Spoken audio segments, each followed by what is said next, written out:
मुरादाबाद विकास प्राधिकरण द्वारा अवैध निर्माण रोकने के लिए सुपरवाइजरों और अवर अभियंताओं को तैनात किया है। बावजूद इसके मानचित्र स्वीकृत होने के बाद भी अवैध निर्माण कैसे किया जाता है, इस मामले में प्रशासनिक अधिकारी चुप्पी साध लेते हैं, किसी की जवाबदेही नहीं होती। इस मामले में 6 अवैध निर्माण सील किए गए थे रामगंगा बिहार में, जिसका मानचित्र मौके पर ना होने के कारण सील कर दी गए, लेकिन अगले दिन उन्हें खोलकर दोबारा कार्य किया जा रहा है। ये किसके इशारे पर हुआ, ये अभी रहस्य बना हुआ है। इस मामले में ITI के एक्सट्रीट पवन अग्रवाल ने 100 करोड़ की जबरन वसूली का आरोप लगाते हुए माननीय मुख्यमंत्री को शिकायत भेजी है और तथ्य भेजे हैं।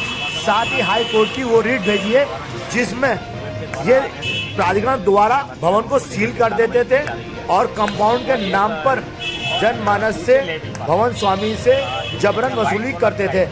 इस मामले में पवन अग्रवाल ने माननीय मंडलायुक्त, जिलाधिकारी के साथ साथ मुख्यमंत्री और प्रमुख सचिव आवास को भी शिकायत भेजी है।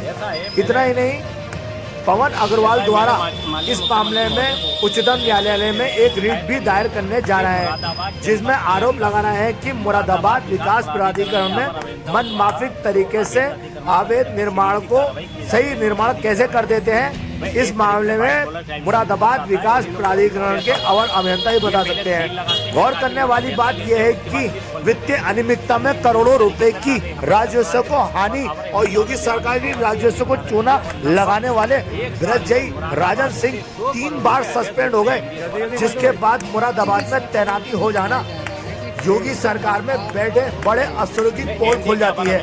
यही कारण है कि राजन सिंह द्वारा आज भी बूढ़ापाने क्षेत्र, थाना मझोला और थाना कटगढ़ क्षेत्र में ताजपुर माफी, लोग काफी मोटा पैसा कमा रहे हैं। आप सबसे पहले आर्केडिया 0 पॉइंट पर बड़े बड़े अवैध निर्माण करा दिए। अगर इसकी जांच कौन करे, क्योंकि जांच करने वाला पहले अपने साथी को बचाएगा या भवन स्वामी को, क्योंकि उसके द्वारा जो निर्माण किया जाता है बार बार नोटिस देने के बाद धमकी दी जाती है कि आपका निर्माण सील कर दिया जाएगा, जो कि नोटिस देने के बाद सील कर दिया जाता है। भवन स्वामी प्राधिकरण के चक्कर लगाता है, लेकिन उसकी सुनवाई नहीं हो पाती। मुरादाबाद विकास प्राधिकरण में तैनात वर्षों से तैनात बाबू और सुपरवाइजरों का स्थानांतरण न होना व्यवस्था की पोल खोलता है। जी, आपने जो प्राधिकरण मुरादाबाद विकास प्राधिकरण की शिकायत की है, क्या मैटर है? असल में ऐसा है, जनपद मुरादाबाद के अंदर मुरादाबाद विकास प्राधिकरण द्वारा अवैध अतिक्रमणों को सील करने, ध्वस्त करने की जो कार्रवाई काफ़ी जोर शोर के साथ दिखाई जा रही है। मैं कह रहा हूँ दिखाई जा रही है, हो नहीं रही है, दिखाई जा रही है। तमाम नोटिस ये लोग भेजते हैं, प्रेस नोट जारी करते हैं, और जो अपने हाथी मियाँ मिट्ठू बन रहे हैं, जो अपने आप को ये दिखाना चाह रहे हैं मुरादाबाद विकास प्राधिकरण के अधिकारी कि हम दूध के दूल्हे हैं, उसके अंदर मेरा सीधा सा आरोप है और सारे आरोप उन्हीं की पत्रावली ही साबित कर देंगे। पहला आरोप ये है कि आपने जितने भी अवैध निर्माण सील किए हैं, उसके अंदर आपने तो सील किया, उसके तुरंत बाद सील टूट जाती है, नोटिस फट जाते हैं और काम चल रहा है। आप 2-2 मंजिला, 3-3 मंजिला बिल्डिंगों को सील कर प्रेस नोट जारी करते हैं। क्या आपने उन अवर अभियंताओं जिनको ये जिम्मेदारी अवैध निर्माण की प्रारंभिक जांच प्रकरण में ही रोकने की दी गई थी, उनके द्वारा क्या अवैध निर्माण रोके गए? क्या उनके खिलाफ उत्तर प्रदेश नगर नियोजन विकास अधिनियम 1973 की धारा 26B के तहत कार्रवाई की गई? नहीं की गई। क्यों? क्योंकि ये लोग मुरादाबाद में इसको कहते हैं व्हाइट कॉलर क्राइम। ये व्हाइट कॉलर क्राइम है जो दिखता नहीं है पर हो रहा है। इसकी जांच आएगी। इसमें सारे अवर अभियंता, जो इनके अधिकारी, जो इनको संरक्षण दे रहे हैं, जो इनके उच्च अधिकारी हैं, सब पर गाज गिरनी तय है और ये सारी चीज़ इनके ही नोटिस बताएंगे। जैसे मोटे तौर पे मैं मोटे सी चीज़ बताता हूँ, शमन क्या होता है? जब भी कोई भी व्यक्ति अपना विकास प्राधिकरण से नक्शा स्वीकृत करा करके अपने भवन का निर्माण कराता है, तो भवन के निर्माण में जो स्वीकृति के विपरीत निर्माण होता है, उसके खिलाफ जो कार्रवाई होती है उसे कहते हैं शमन प्रक्रिया। ये क्या करते हैं, उसके अंदर विभाग के पास थोड़ा पैसा आ जाए दिखाने के लिए तो उसमें क्या करते हैं, ये एक शमन का नोटिस जारी करते हैं, भवन को सील करते हैं, उसकी रसीद काटने के बाद नंबर 2 में काफ़ी मोटा पैसा लेकर के सील खोल दी जाती है। ये हो गया खुलेआम लूट। क्यों? क्योंकि जिस बात के आपने शमन शुल्क वसूल करा, क्या उस प्रतिभाग का अतिक्रमण के उस प्रतिभाग का शमन किया? ये लोग शमन नहीं कर रहे हैं। इन्हीं के नोटिस, इन्हीं के द्वारा सील किए गए अवैध निर्माणों की वर्तमान स्थिति को देख करके जांच कराई जाएगी तो सारी हकीकत सामने आ जाएगी। इसकी जांच कौन करेगा? मुरादाबाद से अपेक्षा करते हैं, शासन से? देखिए, कायदे में शासन से जांच हो, क्योंकि मुरादाबाद के अंदर वही अधिकारी हैं जो पूर्व में एक बार नहीं 3-3, 4-4 बार पैसे लेने में सस्पेंड हो चुके हैं, जिसके अंदर सबसे बड़ा नाम आता है राजन जी का। अरे राजन जी बार बार सस्पेंड होकर मुरादाबाद ही क्यों आते हैं? क्यों? क्योंकि मुरादाबाद उनका गढ़ अवैध कमाई का बढ़ चुका है और उनकी सेटिंग शासन के उच्च अधिकारियों में है जो वहाँ तक ये पैसा पहुँचाते हैं। तो यहाँ नीचे से नहीं, ऊपर से ही मामला करप्शन का फैला हुआ।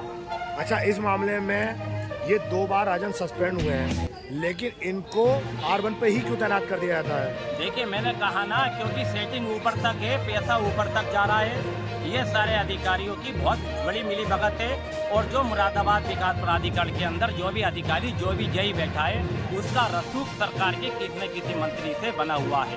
अगर ये जांच कराते हैं तो तय हो जाएगा कि सरकार के जो अधिकारी जो इनको संरक्षण दिए हुए हैं वो कम से कम भ्रष्टाचार के खिलाफ नहीं है, वरना इस जांच को भी दबाने की कोशिश की जाएगी। अच्छा, प्राधिकरण द्वारा 6 जो एक कॉलोनी है परंपरा, वहाँ पर जिम गवर्नमेंट के जिम के पास जो 6 भवन सील करे हैं वो बड़े बड़े कर दिए हैं, लेकिन उस पर नोटिस तोड़ के फिर निर्माण मतलब कार्य किया जा रहा है। देखिए, वही मैं बता रहा हूँ, मैं भी मीडिया में हूँ। एक प्रेस नोट 30 सितंबर 2024 को मुरादाबाद विकास प्राधिकरण के उपाध्यक्ष जारी करते हैं।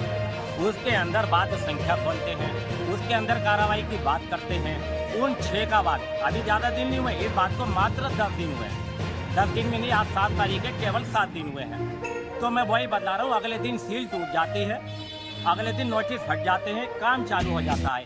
ये वाइट कॉलर क्राइम है जिसमें बड़े अधिकारी सम्मिलित हैं, जो दिख नहीं रहा है, जो इनकी पत्रावली चीख चीख कर कह रही है बतौर कि बाबा जी संज्ञान इस पर लें और बाबा जी देखें कि इस, और मुझे तो ये लग रहा है कि करप्शन केवल सरकार को गिराने के लिए किया जा रहा है। जी, आपने जो प्राधिकरण मुरादाबाद विकास प्राधिकरण की शिकायत की है, क्या मैटर है? असल में ऐसा है, जनपद मुरादाबाद के अंदर मुरादाबाद विकास प्राधिकरण द्वारा अवैध अतिक्रमणों को सील करने, ध्वस्त करने की जो कार्रवाई काफ़ी जोर शोर के साथ दिखाई जा रही है, मैं कह रहा हूँ दिखाई जा रही है, हो नहीं रही है, दिखाई जा रही है। तमाम नोटिस ये लोग भेजते हैं, प्रेस नोट जारी करते हैं और जो अपने हाथी मियाँ मिट्ठू बन रहे हैं, जो अपने आपको ये दिखाना चाह रहे हैं मुरादाबाद विकास प्राधिकरण के अधिकारी कि हम दूध के दूल्हे हैं, उसके अंदर मेरा सीधा सा आरोप है और सारे आरोप उन्हीं की पत्रावली ही साबित कर देंगे।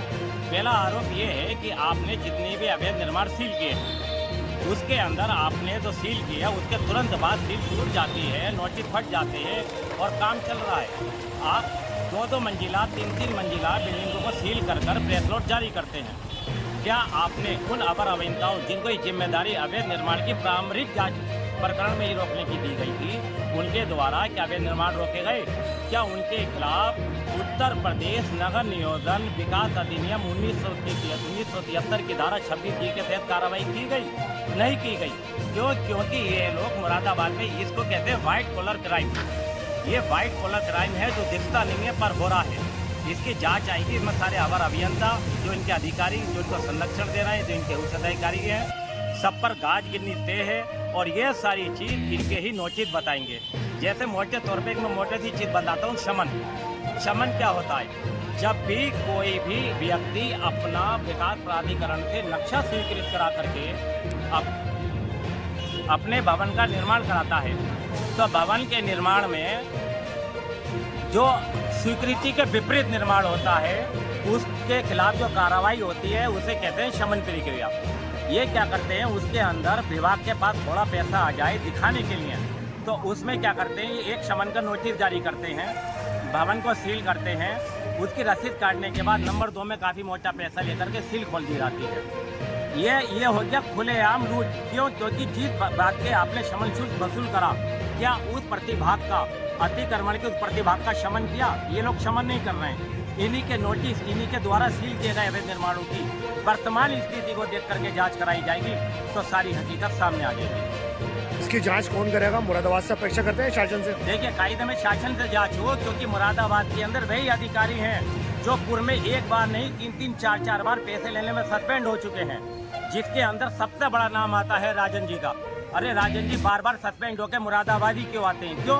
क्योंकि मुरादाबाद उनका गढ़ अवैध कमाई का बन चुका है और उनकी सेटिंग शासन के उच्च अधिकारियों में है जो वहाँ तक ये पैसा पहुँचाते हैं। तो यहाँ नीचे से नहीं, ऊपर से ही मामला करप्शन का फैला हुआ है। अच्छा, इस मामले में ये 2 बार राजन सस्पेंड हुए हैं, लेकिन इनको R1 पे ही क्यों तैनात कर दिया जाता है? देखिए, मैंने कहा ना, क्योंकि सेटिंग ऊपर तक है, पैसा ऊपर तक जा रहा है। ये सारे अधिकारियों की बहुत बड़ी मिलीभगत है और जो मुरादाबाद विकास प्राधिकरण के अंदर जो भी अधिकारी, जो भी जय बैठा है, उसका रसूख सरकार के किसी न किसी मंत्री से बना हुआ है। अगर ये जांच कराते हैं तो तय हो जाएगा कि सरकार के जो अधिकारी जो इनको संरक्षण लिए हुए हैं वो कम से कम भ्रष्टाचार के खिलाफ नहीं है, वरना इस जांच को भी दबाने की कोशिश की जाएगी। अच्छा, प्राधिकरण द्वारा 6 जो एक कॉलोनी है परंपरा, वहाँ पर जिम गवर्नमेंट के, लेकिन उस पर नोटिस तोड़ के फिर निर्माण मतलब कार्य किया जा रहा है। देखिए, वही मैं बता रहा हूँ, मैं भी मीडिया में हूँ। एक प्रेस नोट 30 सितंबर 2024 को मुरादाबाद विकास प्राधिकरण के उपाध्यक्ष जारी करते हैं। उसके अंदर बाद संख्या खोलते हैं, उसके अंदर कार्रवाई की बात करते हैं। उन 6 का बात अभी ज़्यादा दिन नहीं हुए, ये बात तो मात्र 10 दिन हुए हैं। 10 दिन में नहीं, आज 7 तारीख है, केवल 7 दिन हुए हैं। तो मैं वही बता रहा हूँ, अगले दिन सील टूट जाती है, अगले दिन नोटिस फट जाते हैं, काम चालू हो जाता है। ये वाइट कॉलर क्राइम है जिसमें बड़े अधिकारी सम्मिलित हैं, जो दिख नहीं रहा है, जो इनकी पत्रावली चीख चीख कर कह रही है। बात तो कि बाबा जी संज्ञान इस पर लें और बाबा जी देखें कि इस, और मुझे तो ये लग रहा है कि करप्शन केवल सरकार को गिराने के लिए किया जा रहा है।